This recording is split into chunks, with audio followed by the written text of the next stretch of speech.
Olá, meu nome é Loreta, ginecologista e obstetra. Eu estou no nosso canal do YouTube, sanando suas dúvidas sobre qualquer assunto. Hoje quem vai falar é o Dr. Rogério, ele é mastologista lá no Pérola Byton e chefe da Amil também.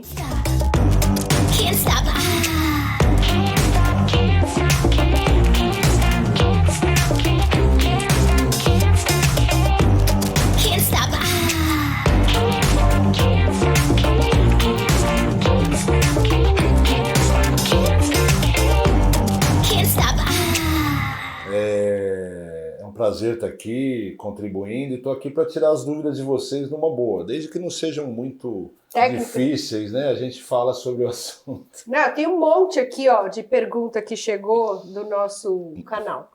Então, a pergunta mais recorrente foi sobre dor de mama. Então, eu queria que você explicasse mais ou menos assim.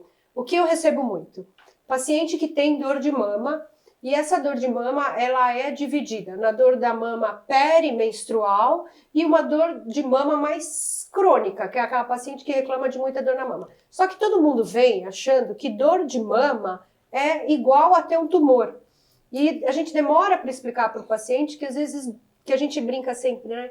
Dor de mama, se câncer doesse, a gente fazia mais diagnóstico. Então eu queria que você explicasse para as pessoas sobre o que é a dor na mama, na maioria das vezes. Beleza. Bom, para explicar isso, você precisa entender como é que funciona o mecanismo, né? Como é que a mama responde às variações hormonais da mulher? Os hormônios são produzidos no ovário e como é que eles vão chegar até a mama? Pela corrente sanguínea. Chega na mama, ele precisa se ligar em alguma coisa. Ele vai se ligar numa coisa chamada receptor, como chave ligando na fechadura. As mulheres têm números de receptores diferentes entre si e dentro da mesma mulher tem uma mama que tem mais receptor e a outra. Dependendo da quantidade de receptor que você tem, sua mama é mais sensível às suas variações hormonais e você vai ter mais efeitos. Você vai ter mais dor, vai ter mais leite, vai ter mais nódulos, vai ter mais tudo. Isso independe do tamanho da mama, né? Porque às vezes você tem uma mama pequenininha, a mulher tem uma putz de uma dor. A mulher tem aquele peitão 52, não tem dor nenhuma. Independe. E na verdade o que acaba acontecendo é que essas mulheres têm um maior número de receptor e têm mais hormônios ligados a ela e causa mais efeito. Então, como você comentou, a mastalgia tem dois tipos. Mastalgia é a dor da mama, tá? Acíclica, ou seja, aquela que não depende do ciclo, aquela que dói o mês inteiro, e é essa que a gente precisa investigar a causa.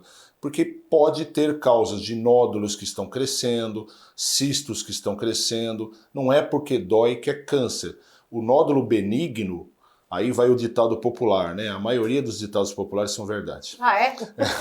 Não tô sabendo, não. Aquele que câncer não dói. Por que que não? Tá Exato. Bom. Por quê? Porque o tumor benigno, ele cresce empurrando os outros tecidos. Ele ocupa uma massa, ele né? dói mais. O câncer, ele infiltra, então vai ele demora a doer.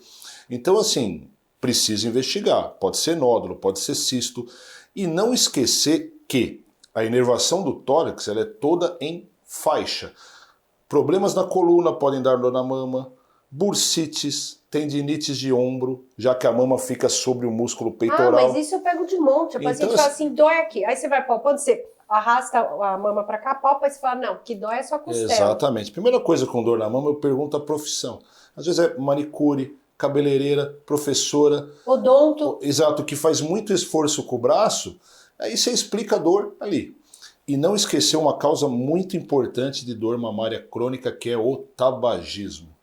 O tabagismo altera a estrutura dos canais da mama, faz com que ela retenha mais líquido e causa muita dor. Fumar já é ruim, né, Rogério? Ninguém devia nem fumar, pelo amor de Deus. Algumas mulheres também correlacionam alguns hábitos, principalmente de uma substância chamada xantina.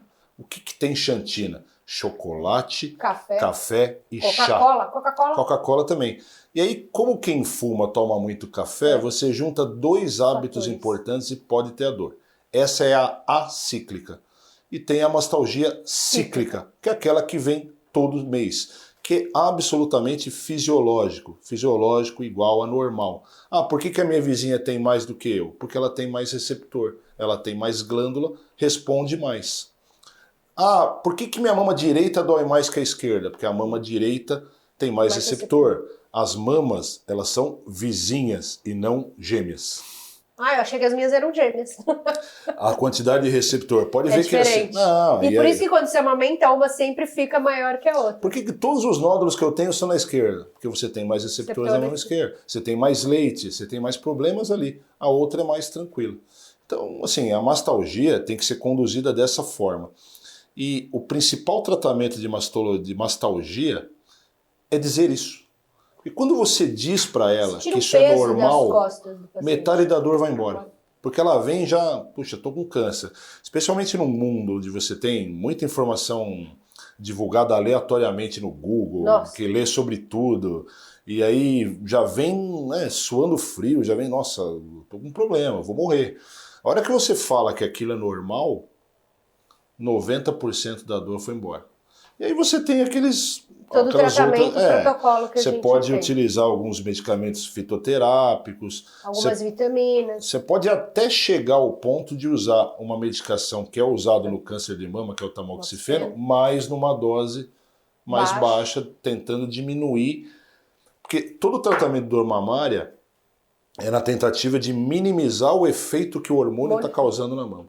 Ocupar aquele receptor para que o hormônio não chegue lá e cause aquele efeito. E quando a mulher usa anticoncepcional, como é que algumas mulheres têm mais dor na mama usando anticoncepcional? Existe algum receptor específico em relação ao hormônio do anticoncepcional?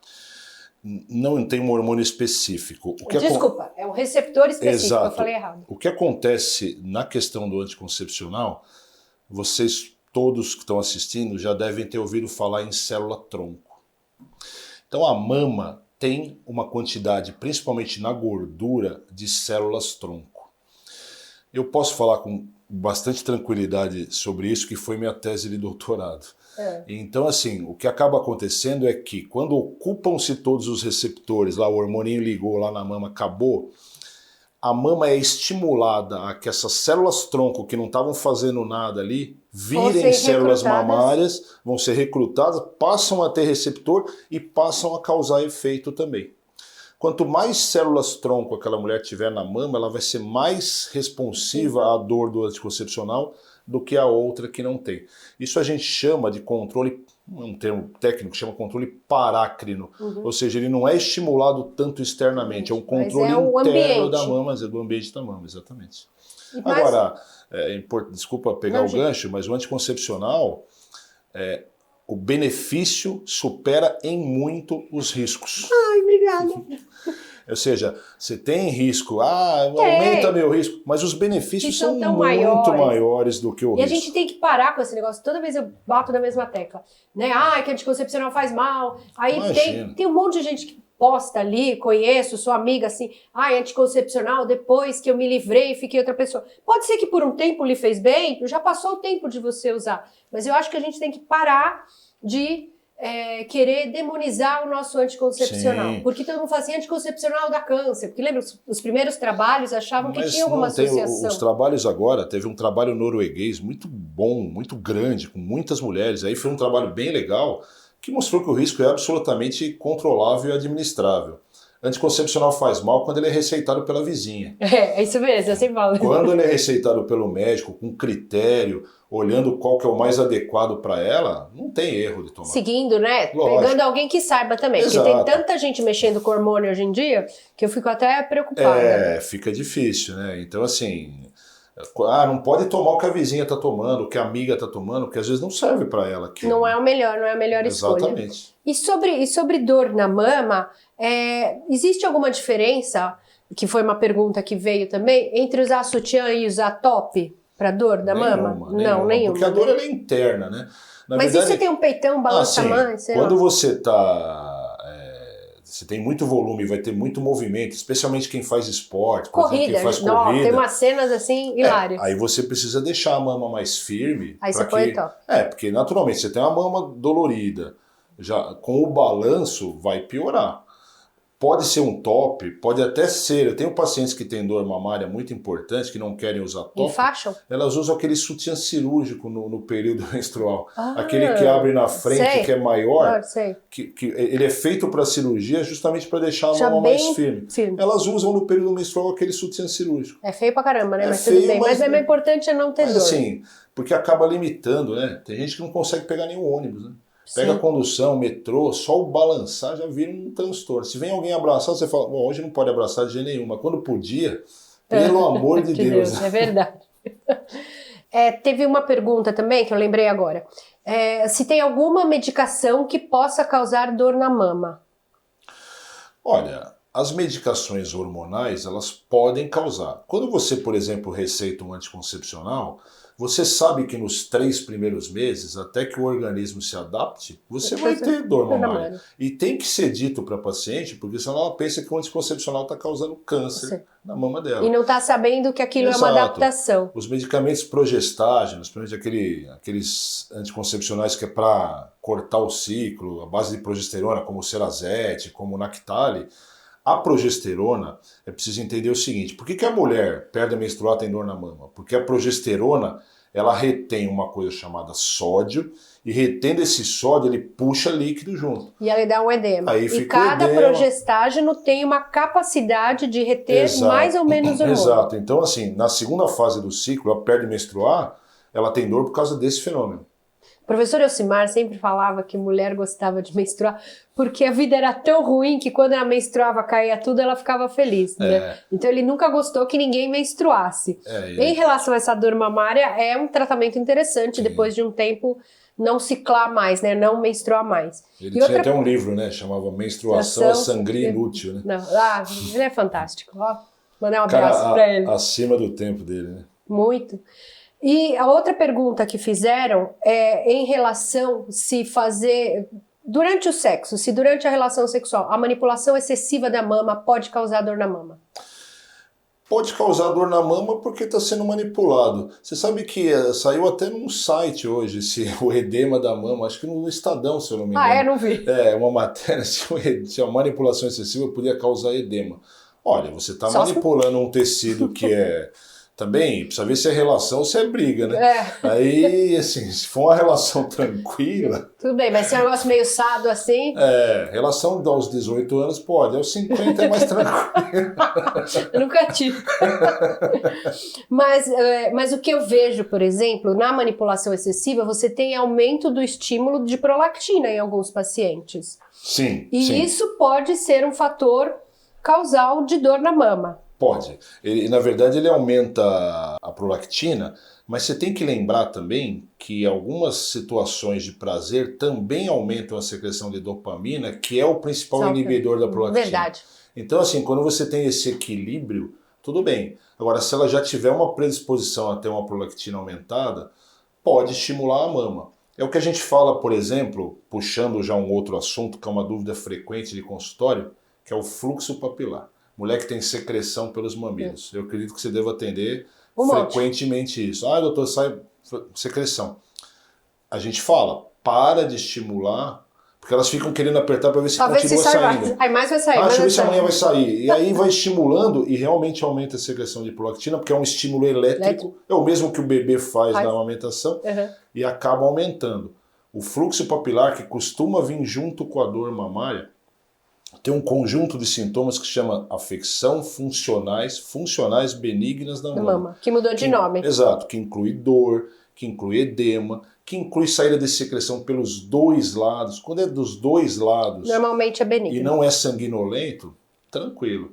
E aí, tudo isso faz parte da mesma síndrome. Mas você falou de sanguinolento, eu lembrei de uma coisa.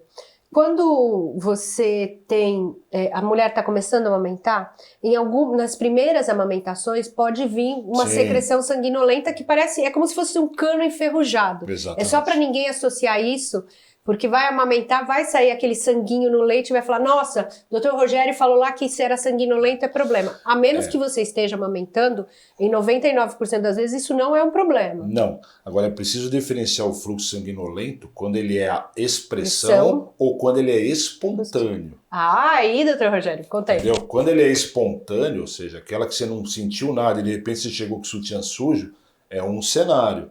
Quando ele saiu depois de estimulado, é outro cenário. O preocupante é quando ele é espontâneo. Porque denota que você tinha um nódulozinho com tanta pressão lá dentro que saiu espontaneamente. Pode ser câncer? Pode. Mas a maior parte das vezes é um tumorzinho benigno chamado papiloma. Ah, igual aquela minha paciente que você operou. Mas precisa ser investigado. A gente vai terminar esse bloco aqui, vou continuar com o Dr. Rogério. Se você gostou, passe essa informação para os seus amigos, porque o nosso canal do YouTube, a única função dele é informação clara, sem nenhum interesse econômico. Rogério, deixa seu Insta para as pessoas te seguirem. @Dr. Rogério Fenili. Só isso? Só isso. Não tem mastologista, peitão, só nada? Isso aí tá bom. Só isso tá bom. Só deixar um like aí e divulgar a informação já ajuda bastante. Make me mad, 'cause if you're gonna make